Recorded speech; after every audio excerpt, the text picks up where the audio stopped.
അങ്ങനെ രണ്ടാമത്തെ ടാസ്ക് കഴിഞ്ഞു. രണ്ടാമത്തെ ടാസ്കിൽ നമ്മുടെ ജിൻഡോയും അഭിഷേകും എല്ലാവരും കൂടെ ചേർന്ന് നെക്സ്റ്റ് ടീമിനെ പുറന്തള്ളിയിരിക്കുകയാണ്. നെക്സ്റ്റ് ടീം എന്ന് വെച്ചാൽ എനിക്ക് തോന്നുന്നു ആയുധബലം കൊണ്ടും അംഗബലം കൊണ്ടും കരുത്തരായ നമ്മുടെ ഫിജോ, ഗബ്രി, അർജുൻ എന്നിവരടങ്ങുന്ന ടീമായിരുന്നു.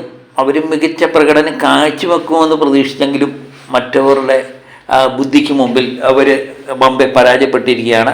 അവരുടെ ബോക്സിലെ ഒരു ബോംബാണ് വീണത്. ബാക്കി രണ്ടുപേരുടെയും ജിൻഡോയുടെ ടീമിൻ്റെയും അതുപോലെ തന്നെ അഭിഷേകിൻ്റെ ടീമിൻ്റെയും ബോക്സിലൊന്നും ഒരു ബോംബും വീണില്ല. അങ്ങനെ നമ്മുടെ നെക്സ്റ്റ് ടീം ഈ റൗണ്ടിൽ പരാജയപ്പെട്ട് പുറത്തു പോകുന്നു.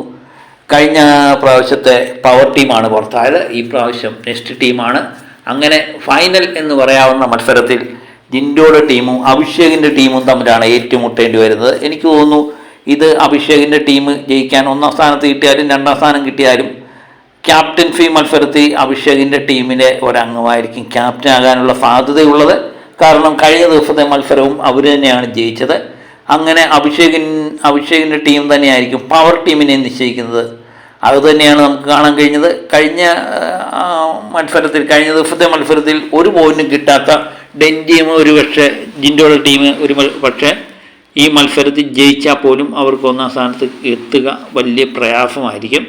ഇനിയും ടാസ്ക് 2 കൊണ്ട് തീരുമോ അതോ 3 ഉണ്ടോ എന്ന് നമുക്കറിയില്ല. നാളെയും ടാസ്ക് ഉണ്ടോ എന്നറിയില്ല. അങ്ങനെയെങ്കിൽ ഇനിയും 2 ടാസ്കുകളുണ്ടെങ്കിൽ ഇത് നിർണായകമായ മത്സരം തന്നെയാണ്. എന്നാലും മുൻപന്തിയിൽ നിൽക്കുന്ന ക്യാപ്റ്റൻസി മത്സരത്തിൽ നമ്മുടെ